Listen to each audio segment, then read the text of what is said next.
जय गुरुजी संगत जी। महाशिव गुरुजी सत्संग में आप सबका स्वागत है। सत्संग शुरू करने से पहले हम गुरुजी का ध्यान करेंगे। ओम नमः शिवाय, शिवजी सदा सहाय। ओम नमः शिवाय, गुरुजी सदा सहाय। आज का सत्संग भावेश पांडे अंकल जी का है।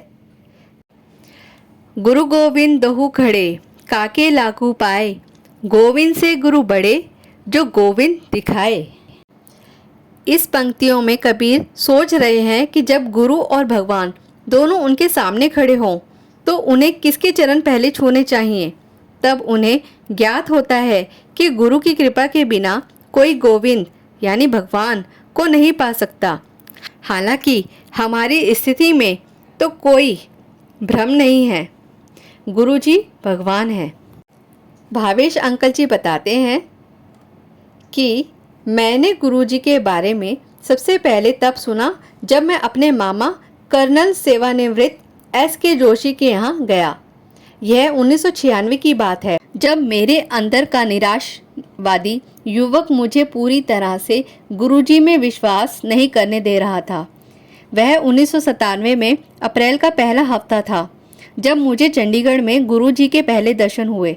उन्होंने मुझसे पूछा कि मैं कहाँ से आया हूँ और मैंने उनको बताया कि मैं कर्नल जोशी का भांजा हूँ और जयपुर से आया हूँ। उन्होंने अपना हाथ मेरे सिर पर रखा और बोले, कल्याण हो। 2 दिन बाद जब मैं दिल्ली लौटा तो मुझे नौकरी का प्रस्ताव मिला, जिसके बारे में मैं बहुत उत्साहित था। तुरंत कल्याण देखा आपने। और यह तब जब मैंने चंडीगढ़ में चाय प्रसाद और लंगर ग्रहण करने से मना कर दिया था। गुरुजी के दर्शन के बाद भी मुझ में कुछ खास बदलाव नहीं आया। मुझे उनके सर्वशक्तिमान होने का ज्ञान हो, इससे अभी कुछ और समय बाकी था। यकीन मानिए वह घड़ी भी गुरुजी ही सुनिश्चित करते हैं। इसी बीच गुरुजी दिल्ली चले गए। मैं अक्सर दिल्ली आया करता था, पर करीब 2.5 साल तक मैं गुरुजी के दर्शन के लिए नहीं गया। इस दौरान मेरी माँ और बहन पूर्ण रूप से गुरुजी को समर्पित हो चुके थे, परंतु मैं अभी भी पहले जैसा ही था। अंकल जी बताते हैं कि मेरी माँ और मैं मेरी बहन के लिए एक योग्य रिश्ते की तलाश में थे, पर 2 साल तक कुछ नहीं हुआ था। अप्रैल 2000 में हमें किसी का फ़ोन आया जो आगे जाकर मेरी बहन के ससुर बने, और उन्होंने हमें कहा कि वह यह रिश्ता पक्का करना चाहते हैं। मेरी बहन उस समय दिल्ली में थी और उसने लड़के की तस्वीर गुरुजी को दिखाई। गुरुजी की सहजता से बोले, चंगा मुंडा है, यानी अच्छा लड़का है, और हमारी सारी चिंताएं एक क्षण में दूर हो गई। गुरुजी के आशीर्वाद से शादी की तारीख जनवरी 2001 में तय हुई और आगे की घटनाओं में मेरे दृष्टिकोण में परिवर्तन आया। शादी उस स्कूल के मैदान में होनी थी जहां मेरी माँ पढ़ाती थी। कैटरर्स से विचार विमर्श करने के बाद हमने वह स्थान निर्धारित कर लिया जहां तंदूर रखा जाएगा और जहां खाना बनाने का सारा काम होगा। शादी से बस 3 दिन पहले स्कूल की डायरेक्टर, जो मेरी माँ से गुरुजी के बारे में सुनने के बाद उनकी अनुयायी हो गई थी, ने हमें आकर बताया कि गुरुजी उनके सपने में आए थे और उन्हें वह स्थान बताकर गए जहां खाना पकाने की सारी व्यवस्था करनी थी। हालांकि मैंने इस पर ध्यान नहीं दिया। मेरी माँ ने तुरंत खाना पकाने का स्थान बदल दिया। शादी बहुत अच्छे से हो गई और आज भी 6 साल बाद लोग कहते हैं कि उन्होंने कभी किसी शादी पर इससे ज़्यादा स्वादिष्ट भोजन नहीं किया है। ये घटनाएं इस चीज़ पर जोर देती है, बल्कि इशारा करती है कि गुरुजी सर्व विद्यमान हैं हमारे जीवन के हर छोटे से छोटे पहलू में और हर समय में। फिर भी मैं तब भी वही था, निराशावादी और भक्तिहीन। अंकल जी बताते हैं कि मेरी बहन की शादी के 15 दिन बाद मुझ में बदलाव आया। मैं अपनी मोटरसाइकिल पर कार्यालय से वापस आ रहा था। मैं हाईवे पर था और देर रात थी। अचानक एक कुत्ता मेरी मोटरसाइकिल से टकराया। मोटरसाइकिल इतनी तेज रफ्तार पर थी कि अगर एक छोटा सा कंकड़ भी पहिए के बीच में आ जाता तो संतुलन बिगड़ जाता। एक बस बिल्कुल मेरे पीछे थी और अगर मैं संतुलन खो बैठता तो वह बस मेरे ऊपर होती और मैं वहीं ख़त्म हो जाता। पर गुरुजी के आशीर्वाद से मेरा संतुलन नहीं बिगड़ा और मैं बच गया। यह देखकर सड़क पर लोग भौचक्के रह गए। मेरा मन किया कि मैं भगवान को धन्यवाद दूं और घर के रास्ते में एक मंदिर में रुककर मैं नतमस्तक हो गया। उसी समय मुझे गुरुजी की विशिष्ट सुगंध आई।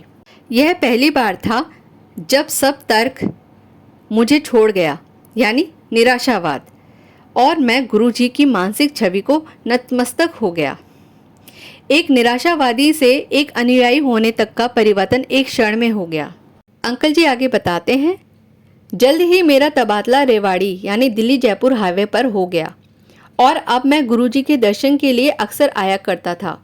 अब मेरी माँ को मेरी शादी की चिंता हो रही थी। एक दिन मैं अपनी माँ के साथ अपने मामा के यहाँ था, तब मेरी मामी की ममेरी बहन भी वहीं थी।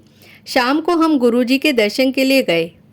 लंगर के बाद जब हम गुरुजी के साथ बैठे थे, गुरुजी ने मुझे बुलाया और उनके चरण कमल दबाने का कहा। कुछ मिनट बाद उन्होंने मेरी मामी की ममेरी बहन जया को भी कहा। 10 मिनट बाद वह बोले, शादी कर लो, जोड़ियाँ स्वर्ग में बनती है। मैं इस बात को पूरी तरह मानता हूँ। इस तरह मैं और मेरे मामा साड़ू बने। एक तथ्य है जो गुरुजी हमें बार बार याद दिलाते रहते हैं। मैंने सत्संग में अक्सर यह सुना है कि गुरुजी हमारे सारे विचार जानते हैं, किंतु वास्तव में इससे कहीं ज़्यादा है। हमारे सारे विचार उन्हीं के हैं जो हमारे विचार हैं। वह उस स्रोत के परे कैसे हो सकते हैं? हम कोई भी क्रिया उस क्रिया के स्रोत के परे कैसे कर सकते हैं?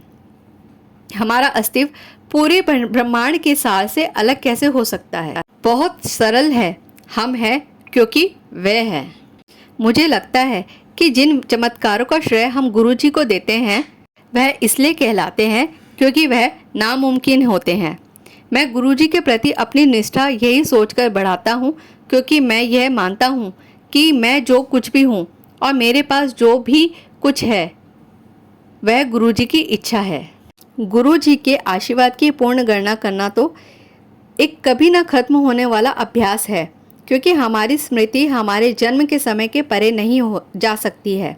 मैं यही कहता हूँ कि मुझे गुरुजी का आशीर्वाद प्राप्त हुआ है और मेरा जन्म इस दुनिया में इन माँ बाप के यहाँ हुआ है। मुझे ऐसे मित्र मिले, मैं भाग्यवान हूँ कि मेरा ऐसे लालन पोषण हुआ। मैं भाग्यवान हूँ कि मुझे रोग हुआ और फिर उसका उपचार भी हुआ। मैं भाग्यवान हूँ कि मेरे साथ दुर्घटना घटी और मैं ठीक हो गया। मैं भाग्यवान हूँ कि मुझे अत्युत्तम बहन और जीजा मिले। मैं भाग्यवान हूँ कि मुझे अत्युत्तम पत्नी और प्यारी बेटी है। और मैं सचमुच सचमुच भाग्यवान हूँ कि मुझे गुरुजी का आशीर्वाद प्राप्त हुआ। मैं गुरुजी के आगे नतमस्तक हूँ कि उन्होंने इस जीवन में मुझे अपने दर्शन का अवसर दिया और बस यही चाहता हूँ कि उनकी कृपा हम पर सदैव बनी रहे। मैं उनसे प्रार्थना करता हूँ कि मेरे परिवार को वह अपने चरण कमलों में रखे। जय गुरुजी, शुक्राना गुरुजी। जय गुरुजी। अभी आपने सुना भावेश पांडे अंकल जी का सत्संग। मैं अंजना आंटी आज का सत्संग यहीं समाप्त करती हूँ और आगे नए सत्संग सुनने के लिए गुरुजी का चैनल महाशिव गुरुजी सत्संग को सब्सक्राइब करें और बेल आइकन जरूर दबाएं, जिससे आपको नोटिफिकेशंस मिलते रहे नए नए सत्संग के।